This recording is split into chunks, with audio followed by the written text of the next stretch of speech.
Souffrez-vous d'une douleur sciatique qui descend le long de votre jambe et qui ne trouve pas de soulagement durable? Si vous avez plus de 60 ans et que vous vous réveillez au milieu de la nuit avec cette douleur intense qui irradie le long de votre jambe, sachez qu'il existe une erreur bien spécifique que la plupart des personnes âgées commettent sans s'en rendre compte: saboter complètement leur sommeil. Aujourd'hui, je vais vous révéler précisément quelle est cette erreur fatale qui transforme vos nuits en cauchemars et comment la corriger dès aujourd'hui pour enfin obtenir le repos que vous méritez. J'aimerais savoir où vous nous regardez aujourd'hui. Laissez un commentaire ci-dessous pour m'indiquer où vous habitez et depuis combien de temps vous ressentez cette douleur sciatique nocturne. Votre participation est essentielle pour notre communauté de personnes en quête d'un soulagement naturel. Et n'oubliez pas de vous abonner à la chaîne et d'activer les notifications pour ne manquer aucun conseil précieux sur la façon de traiter naturellement la douleur du nerf sciatique, en particulier ceux destinés aux personnes âgées confrontées à des défis uniques liés à l'âge. Le nerf sciatique est le nerf le plus long et le plus volumineux du corps humain. Il s'étend du bas du dos au pied en passant par les fesses et l'arrière de la cuisse. Sa compression, son irritation ou son inflammation provoquent une douleur allant d'un léger inconfort à une sensation de brûlure ou de décharge électrique empêchant des millions de personnes de dormir. Des études épidémiologiques montrent que la prévalence de la douleur sciatique augmente significativement avec l'âge, touchant environ 15 à 20% des personnes de plus de 60 ans. Et ce pourcentage atteint plus de 30% chez les plus de 70 ans. L'anatomie du nerf sciatique est particulièrement complexe chez les personnes âgées en raison des changements dégénératifs naturels liés à l'âge. À partir de 50 ans, les disques intervertébraux commencent à perdre de leur hauteur et de leur élasticité, ce qui peut entraîner un rétrécissement des espaces traversés par le nerf sciatique. De plus, le développement d'ostéophytes, communément appelés becs de perroquet, peut créer des points de compression supplémentaires sur le nerf. Les facettes articulaires subissent également une usure, ce qui contribue à l'instabilité vertébrale et augmente la pression sur les racines nerveuses qui forment le nerf sciatique. Ce qui complique encore la situation chez les personnes âgées, c'est que, pendant la nuit, notre corps subit divers processus physiologiques qui peuvent intensifier la douleur sciatique. Pendant le sommeil, la production de cortisol, notre anti-inflammatoire naturel, diminue considérablement, surtout au petit matin. Cela signifie que toute inflammation du nerf sciatique a tendance à s'intensifier pendant cette période, provoquant une douleur atroce qui réveille les personnes entre 2 et 4 heures du matin. De plus, la position que nous adoptons pendant plusieurs heures de sommeil consécutives peut créer ou aggraver des points de compression dans le nerf. L'immobilité prolongée réduit également la circulation sanguine dans les régions lombaires et pelviennes, diminuant l'apport d'oxygène et de nutriments nécessaires à la guérison des tissus enflammés. Chez les personnes âgées, cette situation est encore plus critique en raison de la diminution naturelle de la capacité circulatoire liée au vieillissement.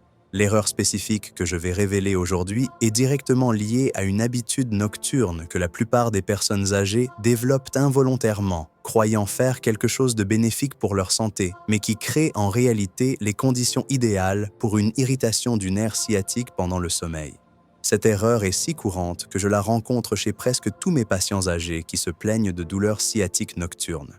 La bonne nouvelle, c'est que la corriger est relativement simple, mais cela nécessite une connaissance précise du fonctionnement du corps des personnes âgées pendant le sommeil. L'identification précoce de cette erreur est cruciale, car plus elle persiste, plus la sensibilisation du nerf sciatique est importante, provoquant des douleurs chroniques de plus en plus difficiles à traiter. Chez les personnes âgées, la récupération tissulaire est naturellement plus lente. Chaque nuit de sommeil insuffisant représente donc une occasion manquée de régénération et peut contribuer à un cercle vicieux de douleur et d'insomnie. Des études récentes en gérontologie montrent que les troubles du sommeil chez les personnes de plus de 60 ans affectent non seulement la qualité de vie, mais accélèrent également le vieillissement cellulaire et compromettent le système immunitaire. En ajoutant à cette équation la douleur sciatique nocturne, on crée un scénario où le corps ne peut pas effectuer correctement ses processus de réparation et de régénération, ce qui perpétue et intensifie la douleur. L'erreur la plus dévastatrice que je constate chez la quasi-totalité de mes patients âgés souffrant de sciatique nocturne est l'utilisation incorrecte d'oreillers pour surélever leurs jambes pendant leur sommeil. Vous avez probablement entendu dire que surélever les jambes peut améliorer la circulation et soulager la douleur sciatique, et c'est vrai. Mais la façon dont la plupart des personnes âgées le font crée l'effet inverse. La compression du nerf sciatique est renforcée et leurs nuits se transforment en cauchemars douloureux. La grande majorité des personnes âgées souffrant de sciatique placent 1 ou 2 oreillers sous leurs genoux, croyant faire le bon choix. À première vue, cette logique semble logique. Après tout, surélever les jambes peut améliorer le retour veineux et réduire l'inflammation. Cependant, en analysant la biomécanique spécifique de la colonne vertébrale et du nerf sciatique chez les personnes âgées, nous avons découvert que cette pratique apparemment anodine génère une série de problèmes qui s'intensifient la nuit. Placer des oreillers juste sous les genoux crée une flexion forcée de la hanche qui place le muscle psoas en position raccourcie prolongée. Le psoas est un muscle profond qui prend naissance dans les vertèbres lombaires et s'insère dans le fémur. Lorsqu'il reste raccourci pendant plusieurs heures pendant le sommeil, il développe des points de tension qui exercent une traction sur les vertèbres lombaires, notamment L4 et L5, là où émergent précisément les racines nerveuses du nerf sciatique. Chez les personnes âgées, cette situation est encore plus problématique car la souplesse musculaire diminue naturellement avec l'âge. Les muscles et les fascias perdent de leur élasticité avec l'âge et soumettre le psoas à une position raccourcie pendant 6 à 8 heures consécutives crée des adhérences et des points gâchettes qui restent actifs même après le réveil, maintenant la compression des racines nerveuses. De plus, le positionnement avec des oreillers uniquement sous les genoux affecte également la courbure naturelle de la colonne lombaire, appelée lordose lombaire. Cette courbure est essentielle à une bonne répartition de la charge sur les disques intervertébraux et au maintien de l'ouverture des espaces intervertébraux, permettant aux racines nerveuses de fonctionner sans compression. Lorsque les genoux sont surélevés sans soutien lombaire adéquat, la lordose naturelle s'inverse, créant une kyphose lombaire qui rétrécit les foramens intervertébraux et comprime directement les racines du nerf sciatique. Des recherches biomécaniques montrent que chaque degré de flexion de la hanche supérieur à 15 degrés augmente la pression intradiscale d'environ 5%. Sachant que dormir avec des oreillers sous les genoux entraîne généralement une flexion de la hanche de 30 à 45 degrés, cela représente une augmentation de 75 à 125% de la pression exercée sur les disques lombaires pendant la nuit. Pour les personnes âgées souffrant déjà de dégénérescence discale ou de protrusion discale, cette pression accrue peut faire la différence entre une nuit de sommeil réparatrice et un réveil avec une douleur sciatique intense. Le problème devient encore plus complexe lorsque l'on considère que pendant le sommeil paradoxal, qui survient principalement au petit matin, nos muscles connaissent une relaxation profonde. Bien que ce soit normal et nécessaire à la récupération, lorsque le corps est dans une position biomécaniquement incorrecte, cette relaxation musculaire élimine la protection active que les muscles assurent à la colonne vertébrale, laissant les structures passives, comme les ligaments et les disques intervertébraux, supporter l'entière responsabilité d'une mauvaise posture. Des études spécifiques sur les lombalgies chez les personnes âgées montrent qu'une flexion prolongée de la hanche pendant le sommeil est directement corrélée à une raideur matinale accrue et à une intensité de la douleur au réveil. En effet, lors d'une flexion prolongée, les tissus postérieurs de la colonne vertébrale, notamment les ligaments et la capsule articulaire des facettes articulaires, sont soumis à une tension constante, créant des microdéchirures qui s'accumulent au fil du temps. Chez les femmes âgées, qui représentent la majorité des cas de sciatique nocturne, un facteur supplémentaire lié aux changements hormonaux post-ménopausiques intervient. La baisse du taux d'œstrogène affecte la qualité du collagène des ligaments et des disques intervertébraux, réduisant ainsi leur capacité à résister à des contraintes mécaniques prolongées. Combiner cette vulnérabilité structurelle à la position inconfortable créée par les oreillers sous les genoux crée un environnement propice à l'irritation chronique du nerf sciatique. Un autre aspect souvent négligé est qu'une mauvaise élévation des jambes affecte également la respiration pendant le sommeil. Une flexion excessive de la hanche peut légèrement limiter l'expansion diaphragmatique, entraînant une respiration superficielle qui réduit l'oxygénation des tissus spinaux pendant la nuit. La récupération tissulaire étant fortement dépendante d'un apport adéquat en oxygène, cette légère restriction respiratoire peut retarder les processus de cicatrisation et de régénération, perpétuant ainsi le processus inflammatoire. L'ironie est que de nombreuses personnes âgées adoptent cette pratique sur la base de recommandations bien intentionnées de professionnels de santé qui n'ont pas suffisamment pris en compte la biomécanique spécifique de la colonne vertébrale pendant le sommeil ni les particularités anatomiques et physiologiques du vieillissement. Ce qui fonctionne pour les problèmes circulatoires généraux peut être contre-productif pour la santé du nerf sciatique, surtout s'il est appliqué de manière inappropriée pendant des périodes prolongées. La conséquence la plus dévastatrice de cette erreur de positionnement de l'oreiller est le développement de ce que j'appelle le syndrome de réveil sciatique, une douleur spécifique qui se manifeste aux premières heures du matin et peut persister plusieurs heures après le réveil. Ce syndrome est particulièrement grave chez les personnes âgées car il coïncide précisément avec le moment où le corps devrait se sentir le plus reposé et revigoré après une bonne nuit de sommeil. Durant ces 6 à 8 heures de mauvaise posture, une cascade d'événements inflammatoires se produit, s'intensifiant progressivement tout au long de la nuit. Lorsque le nerf sciatique est constamment comprimé en raison d'une mauvaise position de l'oreiller, les cellules nerveuses libèrent des substances pro-inflammatoires telles que la substance P et le peptide liés au gène de la calcitonine. Ces substances augmentent non seulement la sensibilité à la douleur, mais favorisent également une vasodilatation locale et une fuite plasmatique, générant un œdème qui comprime davantage le nerf. Chez les personnes âgées, ce processus est particulièrement problématique, car la capacité de drainage lymphatique diminue naturellement avec l'âge. Le système lymphatique, responsable de l'élimination des toxines et des produits inflammatoires des tissus, fonctionne moins efficacement après 60 ans. Lorsque cette réduction du drainage naturel se combine à la production accrue de médiateurs inflammatoires causés par la compression nerveuse, une accumulation de substances nocives se développe autour du nerf sciatique, dont la disparition complète peut prendre plusieurs jours. Des recherches chronobiologiques montrent que nos niveaux de cortisol, l'anti-inflammatoire naturel de l'organisme, sont à leur plus bas entre 2 et 4 heures du matin. C'est précisément à ce moment-là que l'inflammation causée par une mauvaise posture sur l'oreiller atteint son maximum, créant le climat idéal pour un réveil avec une douleur intense. Chez les personnes âgées, dont la production basale de cortisol est déjà réduite en raison du vieillissement de l'axe hypothalamo-hypophyso-surrénalien, cette fenêtre de vulnérabilité est encore plus marquée. Le schéma typique que j'observe chez les patients âgés qui commettent cette erreur est le suivant. Ils parviennent à s'endormir relativement bien, mais se réveillent entre 2 et 4 heures du matin avec une douleur sciatique intense qui les empêche de se rendormir.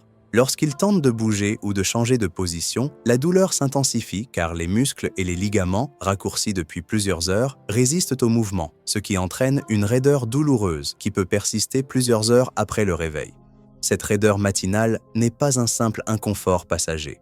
Des études histologiques montrent que lorsque les tissus mous restent raccourcis pendant des périodes prolongées, les fibres de collagène développent des liaisons croisées anormales qui altèrent définitivement l'élasticité du tissu. Chez les personnes âgées, dont le collagène présente déjà des altérations liées à l'âge, cette réticulation se produit plus rapidement et est plus difficile à inverser. Le muscle piriforme, situé profondément dans la région fessière, est particulièrement affecté par cette erreur posturale. Lorsque les oreillers ne surélèvent que les genoux, le piriforme reste en tension accrue toute la nuit. Comme le nerf sciatique passe très près du piriforme et qu'il le traverse directement chez environ 15% de la population, toute tension excessive dans ce muscle peut le comprimer mécaniquement. Chez les personnes âgées, dont la masse et la force musculaire sont déjà réduites, le piriforme peut développer des points gâchettes et des spasmes qui persistent plusieurs jours après une seule nuit de mauvaise posture. La situation devient encore plus complexe lorsque l'on sait que de nombreuses personnes âgées prennent des médicaments susceptibles d'altérer la qualité du sommeil et la réponse inflammatoire. Des médicaments tels que les antihypertenseurs, les diurétiques et les antidépresseurs peuvent perturber les habitudes de sommeil, obligeant les personnes à rester dans la même position plus longtemps. Certains de ces médicaments peuvent également affecter la circulation périphérique, aggravant ainsi les problèmes liés à une mauvaise posture. Chez les personnes âgées, la douleur sciatique nocturne présente également une dimension psychologique importante et incontournable. La peur de la douleur peut engendrer un état d'hypervigilance qui perturbe les phases de sommeil profond, nécessaires à la récupération tissulaire. Lorsqu'une personne développe une anxiété anticipatrice face à la douleur nocturne, elle a tendance à adopter une posture encore plus rigide au lit, aggravant ainsi les problèmes biomécaniques causés par une mauvaise position de l'oreiller. Les recherches en médecine du sommeil montrent que la fragmentation du sommeil causée par la douleur a des effets profonds sur le système immunitaire et la capacité de guérison. Chaque réveil nocturne dû à une sciatique perturbe les cycles naturels de libération de l'hormone de croissance, essentielle à la réparation tissulaire. Chez les personnes âgées, dont la production d'hormones de croissance est déjà significativement réduite, cette perturbation peut avoir des conséquences durables sur la guérison. Une mauvaise position de l'oreiller affecte également la température corporelle pendant le sommeil, un facteur souvent négligé mais crucial pour la santé du nerf sciatique. Une mauvaise position peut compromettre la circulation sanguine locale et perturber la thermorégulation du bas du dos et de la région pelvienne. Le métabolisme cellulaire et les processus de réparation dépendant d'une température adéquate, ces changements peuvent retarder considérablement la guérison de toute inflammation du nerf. Corriger cette grave erreur nécessite une approche totalement différente de la posture de sommeil, adaptée aux besoins spécifiques du corps vieillissant. La bonne technique ne consiste pas simplement à retirer les oreillers, mais plutôt à mettre en place un système de soutien progressif qui respecte l'anatomie de la colonne vertébrale mature et favorise la régénération du nerf sciatique pendant le sommeil. Le premier élément fondamental de cette correction est de comprendre que le soutien doit commencer par le bas du dos et non par les genoux. Les personnes âgées développent souvent une lordose lombaire corrigée en raison d'années de changements posturaux et de dégénérescence discale. Pendant le sommeil, il est essentiel de restaurer en douceur cette courbure naturelle afin de décompresser les racines nerveuses qui forment le nerf sciatique. Pour ce faire, on place une serviette roulée ou un support lombaire spécifique dans la courbure naturelle de la taille, comblant ainsi l'espace entre le corps et le matelas. Ce support lombaire doit avoir un diamètre d'environ 5 à 8 cm pour les personnes âgées et peut être ajusté pour plus de confort. L'objectif n'est pas de créer une lordose exagérée, mais plutôt de maintenir la courbure physiologique permettant un bon alignement des vertèbres lombaires. Lorsque les vertèbres sont correctement alignées, les foramens intervertébraux s'ouvrent, offrant ainsi suffisamment d'espace aux racines nerveuses pour fonctionner sans compression. Le deuxième élément crucial est de positionner vos jambes de manière à ce que vos hanches restent en position neutre. Au lieu de surélever uniquement vos genoux, la bonne technique consiste à soutenir vos jambes sur toute leur longueur, des genoux aux chevilles. Pour ce faire, utilisez un oreiller long et ferme ou 2 oreillers alignés qui soutiennent uniformément l'arrière de vos jambes. Cette répartition du soutien évite une flexion excessive de la hanche responsable du raccourcissement du psoas et de la compression des racines nerveuses. La hauteur idéale pour cette élévation de jambes chez les personnes âgées est d'environ 15 à 20 cm, ce qui est suffisant pour améliorer le retour veineux sans provoquer de flexion excessive de la hanche. Cette hauteur spécifique a été déterminée par des études biomécaniques mesurant la pression intradiscale dans différentes positions de repos. Il a été observé que des élévations supérieures à 25 cm augmentaient significativement la pression sur les disques lombaires, en particulier chez les personnes de plus de 60 ans. Un aspect souvent négligé, mais pourtant crucial, est la position de la tête et du cou. De nombreuses personnes âgées utilisent des oreillers trop hauts ou plusieurs oreillers, ce qui crée une flexion cervicale qui s'étend à toute la colonne vertébrale. Une mauvaise position de la tête peut modifier la courbure de toute la colonne vertébrale, affectant indirectement la pression sur le nerf sciatique. L'oreiller idéal pour les personnes âgées doit maintenir la tête en position neutre, alignée avec la colonne thoracique. Cela nécessite généralement un oreiller de hauteur moyenne qui comble correctement l'espace entre la nuque et le matelas. Pour les personnes âgées qui dorment sur le côté, la correction nécessite des modifications supplémentaires. Un oreiller doit être placé entre les genoux pour maintenir l'alignement du bassin et empêcher la rotation de la colonne lombaire. Cet oreiller doit être suffisamment ferme pour maintenir les genoux écartés pendant la nuit, mais pas trop épais pour ne pas forcer une abduction excessive des hanches. L'épaisseur idéale se situe généralement entre 10 et 15 cm selon la largeur des hanches. La mise en œuvre de cette correction doit être progressive, surtout chez les personnes âgées dont les tissus peuvent s'être adaptés à une position incorrecte depuis des années, voire des décennies. Je recommande de commencer par des modifications subtiles, en augmentant progressivement le soutien lombaire et en ajustant l'élévation des jambes sur une semaine.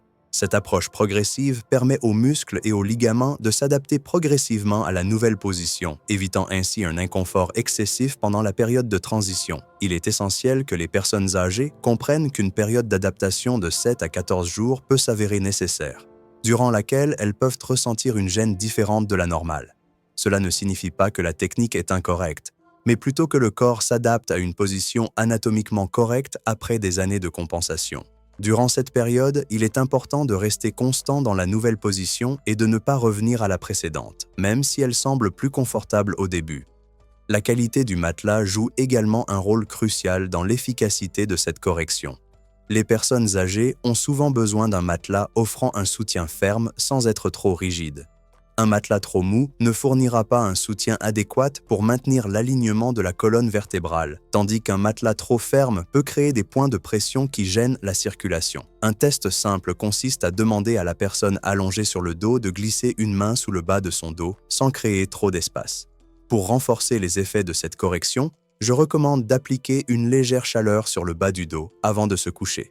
Une compresse chaude appliquée pendant 15 à 20 minutes peut aider à détendre les muscles paravertébraux et favoriser une bonne posture. La chaleur favorise également une vasodilatation locale, améliorant ainsi la circulation sanguine dans la zone et apportant plus d'oxygène et de nutriments aux tissus en voie de guérison. Le suivi des résultats est essentiel pour évaluer l'efficacité de la correction. Les personnes âgées devraient observer des changements dans la qualité du sommeil, la facilité d'endormissement, le nombre de réveils nocturnes dus à la douleur, l'intensité des douleurs matinales et la raideur au lever. Des améliorations significatives sont généralement observées en 2 à 3 semaines d'application régulière de la bonne technique. Des considérations importantes concernant cette correction posturale nocturne sont cruciales pour garantir que les personnes âgées la mettent en œuvre de manière sûre et efficace. Tout d'abord, il est essentiel de comprendre que chaque personne âgée possède des caractéristiques anatomiques uniques, développées au fil des décennies, et que ce qui fonctionne parfaitement pour l'une peut nécessiter des ajustements pour une autre. Lors de la mise en œuvre de modifications de la posture de sommeil, des facteurs tels que la taille, le poids, la présence d'autres pathologies, les médicaments pris et le degré de dégénérescence vertébrale doivent être pris en compte. Il est crucial de prendre en compte que les personnes âgées souffrant d'ostéoporose sévère ou ayant subi des fractures vertébrales nécessitent une attention particulière lors des changements de position. Dans ce cas, tout changement doit être progressif et, idéalement, sous surveillance médicale. Le soutien lombaire doit être introduit très subtilement, en commençant par des coussinets fins et en augmentant progressivement l'épaisseur selon la tolérance. Les changements brusques de position de sommeil peuvent provoquer un inconfort excessif, voire des lésions osseuses fragiles. Les personnes âgées portant un stimulateur cardiaque ou un autre dispositif médical implanté doivent prêter une attention particulière à leur posture, surtout si elles dorment sur le côté. L'oreiller placé entre les genoux ne doit pas forcer une position qui exerce une pression sur le dispositif. De plus, les médicaments comme les anticoagulants peuvent augmenter le risque d'échymose en cas de pression excessive sur certaines zones, ce qui rend un rembourrage adéquat d'autant plus important. La présence d'autres affections, comme l'apnée du sommeil, le reflux gastro-œsophagien ou des problèmes cardiaques, peut influencer la posture idéale. Les personnes souffrant d'apnée du sommeil peuvent avoir besoin de maintenir la tête légèrement surélevée, ce qui nécessite des ajustements de l'alignement de toute la colonne vertébrale. Les personnes souffrant de reflux peuvent ne pas tolérer la position allongée, ce qui nécessite une légère élévation du torse. Il est essentiel de tenir compte de ces affections lors de la mise en œuvre de corrections posturales. Les précautions et contre-indications spécifiques incluent l'évitement de cette technique immédiatement après une chirurgie abdominale ou lombaire récente. La période post-opératoire nécessite une position spécifique recommandée par le chirurgien et toute modification doit être discutée avec l'équipe médicale. Les personnes présentant des hernies abdominales volumineuses ou non traitées doivent être prudentes lorsqu'elles surélèvent leurs jambes car cela peut augmenter la pression intra-abdominale et aggraver la situation. Les personnes souffrant de graves problèmes circulatoires, comme une thrombose veineuse profonde active ou une insuffisance cardiaque décompensée, doivent consulter un médecin avant d'apporter des modifications importantes à la position des jambes pendant le sommeil. Si l'élévation des jambes est généralement bénéfique pour la circulation, certaines pathologies peuvent présenter des contre-indications que seul un professionnel de santé qualifié peut évaluer correctement. Les personnes âgées, atteintes de démence ou d'autres troubles cognitifs peuvent avoir des difficultés à s'adapter aux changements posturaux et retirer par inadvertance leur support pendant la nuit. Dans ce cas, il peut être nécessaire d'utiliser des oreillers plus grands ou des systèmes de positionnement plus difficiles à déplacer afin de toujours garantir la sécurité et le confort de la personne. Il est essentiel de consulter immédiatement un médecin en cas d'aggravation soudaine de la douleur sciatique, de faiblesse des jambes, de modification de la sensibilité ou de troubles du contrôle intestinal ou vésical. Ces symptômes peuvent être le signe d'une compression nerveuse grave nécessitant une prise en charge médicale urgente. Il est également important de consulter un médecin si la sciatique s'accompagne de fièvre, signe possible d'une infection, ou en cas d'antécédent de cancer, car la sciatique peut parfois être le symptôme de métastases osseuses. Les personnes âgées devraient consulter un médecin si elles ne constatent pas d'amélioration significative après 4 à 6 semaines d'application régulière de la bonne technique de positionnement. Si de nombreux cas de sciatique répondent bien aux corrections posturales, certains peuvent nécessiter des interventions complémentaires, comme une kinésithérapie spécialisée, des médicaments spécifiques ou, dans de rares cas, des interventions médicales plus invasives. Le protocole de mise en œuvre recommandé commence par une évaluation honnête de votre configuration de sommeil actuelle. Prenez des photos de la position de votre oreiller et de votre position de sommeil pour avoir une référence visuelle. Appliquez un changement à la fois, en commençant par un soutien lombaire pendant 3 à 5 nuits, puis en corrigeant la position de vos jambes. Tenez un journal quotidien simple de la qualité de votre sommeil et de votre niveau de douleur pour suivre vos progrès. Durant la première semaine de mise en place, testez différentes épaisseurs de soutien lombaire pour trouver celle qui vous offre le plus de confort. La deuxième semaine, ajustez la hauteur de l'élévation des jambes selon vos besoins.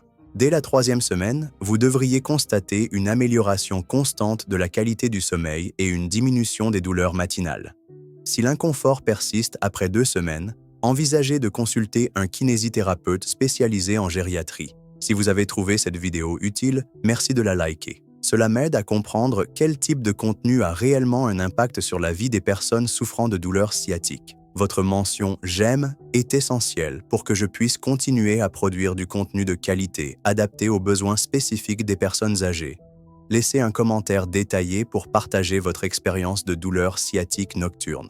Dites-moi depuis combien de temps vous souffrez de cette affection, quelle méthode vous avez essayé et, surtout, décrivez votre position de sommeil actuelle. Vos commentaires m'aident non seulement à créer du contenu plus ciblé, mais peuvent aussi aider d'autres membres de notre communauté qui vivent la même chose. Abonnez-vous à la chaîne et activez les notifications. Je publie régulièrement du contenu spécifique sur les traitements naturels contre la sciatique chez les personnes âgées, abordant les défis et les particularités du vieillissement. Ne manquez pas ces informations précieuses qui peuvent transformer votre qualité de vie. Partagez cette vidéo avec une personne qui souffre également de sciatique nocturne, surtout si elle a plus de 60 ans.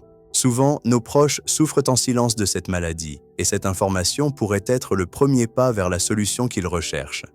Partager cette information pourrait être le geste qui changera la vie de quelqu'un. Dites-moi dans les commentaires quel sujet lié au nerf sciatique vous aimeriez voir abordé dans la prochaine vidéo. Je m'efforce toujours de créer du contenu qui répond aux vraies questions et aux besoins de notre communauté de personnes âgées en quête de solutions naturelles et efficaces contre la douleur sciatique. Votre suggestion pourrait devenir la prochaine vidéo qui aidera des milliers de personnes à trouver le soulagement qu'elles recherchent.